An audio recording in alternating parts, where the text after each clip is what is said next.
Is everybody okay? Okay. I thought dinner was ready or something. It's like flapjacks, come and get them, ding. And we went and actually decided to take my wife to see the ocean. She had never seen it before growing up in South Dakota. Here's what's cool. We decided to go snorkeling and then maybe go scuba diving. So we went to the Florida Keys, okay? And you got to take this course on how to snorkel and how to breathe correctly and how to kick your legs right. You guys know what I'm talking about? And so you got all these little questions and all these little drawings and these illustrations of what not to do, and you have to take all your jewelry off because there's fish that'll try and eat you. And so we finally get out there, and when we keep going and going and going and going out to the middle of the ocean, like we're 4 miles off the shore, okay, and we look around and you can't see shore anywhere. And they're like, "We're here." I'm like, "Where's we're here?"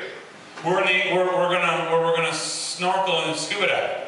We're here. It's right below us. There's this coral reef. We gotta jump in. I'm like, "No way! I've seen the movie Jaws. I know exactly what's down there, and it ain't Patrick and SpongeBob either." So finally, people start jumping in, and I'm like, "Well, they're bait. They're gonna eat, and they're gonna eat first. So let's go in." So we jump in. My wife puts on her mask, and she looks down underneath the water, and she starts flipping out because she sees fish that are like bigger than me. And she starts to struggle, and all of a sudden she just says, "Forget this, I'm out of here." She kind of swims to the surface and gets in the boat and leaves. Well, I start looking around at this coral reef, and there's like a 60-foot cliff, and I'm like, "Man, I'm having a good time. I'm going to start going to explore." So I start going from the surface and diving down a little deep, come back up, get some air, then I go a little deeper, then I come back up and get some more air, and I go back down really deep, and I keep coming back up. And so on this boat, there's a guy, a lookout, much like the guy that was looking for icebergs, but his job wasn't to look for icebergs. His job was to look for sharks or fish that could eat you. And so he would look in the water for big shadows, and if he saw something that he thought was, Jaws or the thing that ate Nemo, he actually would use an air horn and sound an alarm, and so everybody that would hear it, because you're snorkeling at the surface of the water, you could just hear it because you're just below the surface and you would have to get out. Well, I'm way, way far down below, and I can't hear the air horn. And he sees a shark, and he blows the air horn. I'm like, "Oh, this is cool." Everybody's getting out of the water, freaking out because there's a shark, and I'm down hanging out with Patrick and SpongeBob. Finally found them. They're down there. So I start coming up this coral reef, and this shark starts coming over this, and I start coming, and he starts going, and I don't know this because we're kind of separated by this big chunk of coral. And we finally get up to where we see each other, and he's about from me to this blue light that's incubating my forehead right now. And he looks at me, and he's a bull shark, and he's like 8 or 9 feet, and he's just got like these, it looks like the Tooth Fairy rounded up all the teeth from all the children forever and ever and rammed them in this guy's mouth, okay? And I saw him, and he looks at me, and I'm looking at him, and I'm like,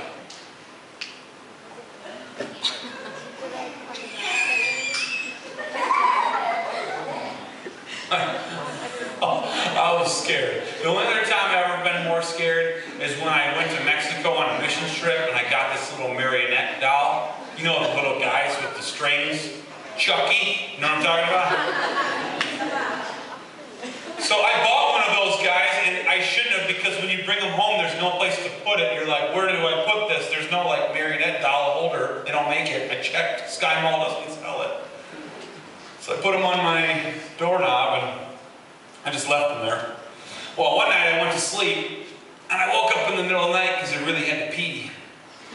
I looked over, and the moonlight was just cracking through the window just right. Kind of danced across my room. Came over, kind of just illuminated Hector's eye just right. And I wake up, and I look over there, and he's just hanging there like this. And all of a sudden, he just looks at me. Hola. And that's why I have plastic sheets forever. I know, isn't it? I go to sleep with my pet teddy bear, my pajamas, and a roll of paper towel. After Hector scared me. So I'm sitting here looking at this shark, and he's looking at me, and I'm scared, and I feel like he's going to eat me. So I literally start to sink. I felt like the life leave my body, where I was terrified. So much so that I even breathed water in after I went, I gasped because this huge fish is looking at me, and I started to sink and cough, and I couldn't do it. I was paralyzed. I was totally immobilized, and just with fear, just was making me feel like I was drowning. And today I talked a little bit about at school about how sometimes the choices that we make us feel like we're drowning. Sometimes the choices that are chosen for you make you feel like you're drowning. And it makes us feel like there's no hope and there's no rescue. And that we just start sinking under the weight of everything that there is. But, you know, choices, to be honest with you, if they're making you feel like you're drowning, God has another word for that.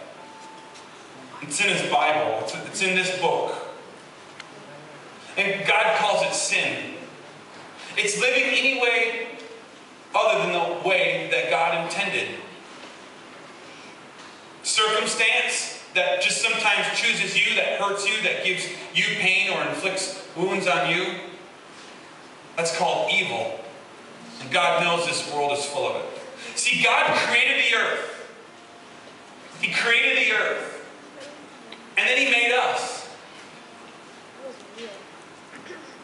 He created the earth.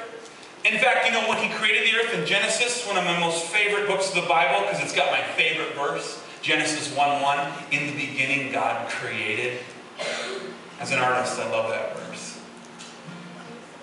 He spoke the world into existence. You didn't evolve from anything. He made you. He started speaking the world into existence, and get this for a second. He just spoke the world. Let there be bombardier beetle, and there was. He just said the words, and then it was. But a little bit later in God's Word, in a book called Jeremiah, it's like halfway through, He describes you as this. He knew you before He formed you in your mother's womb. He knew you before your parents even knew that you were on the way. And He knit you by hand. God spoke the world with the Word. Not a lot of effort just to say a word. But it takes a long time to knit anything.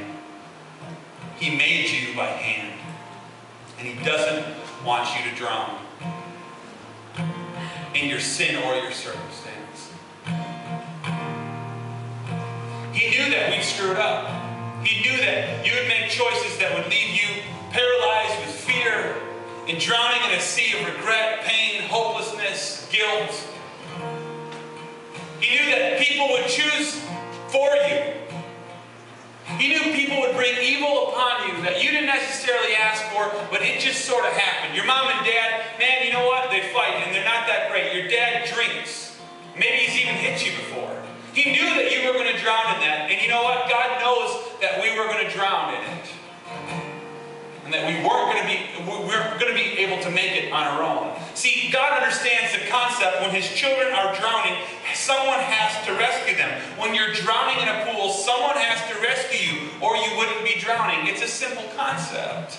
And so God said this, once and for all, I'm going to send this person. And if anybody calls to this person, my son, they'll be rescued. I'll hear them. I'll hear their call. I'll hear their SOS. I'll hear their story, and I'll scoop down, and I'll pull them from the sea, and I'll walk with them through their circumstance. I'll never leave them nor forsake them. That's what God says to you tonight. He's waiting to rescue you and to walk with you. And tonight is your night. And this is why He sent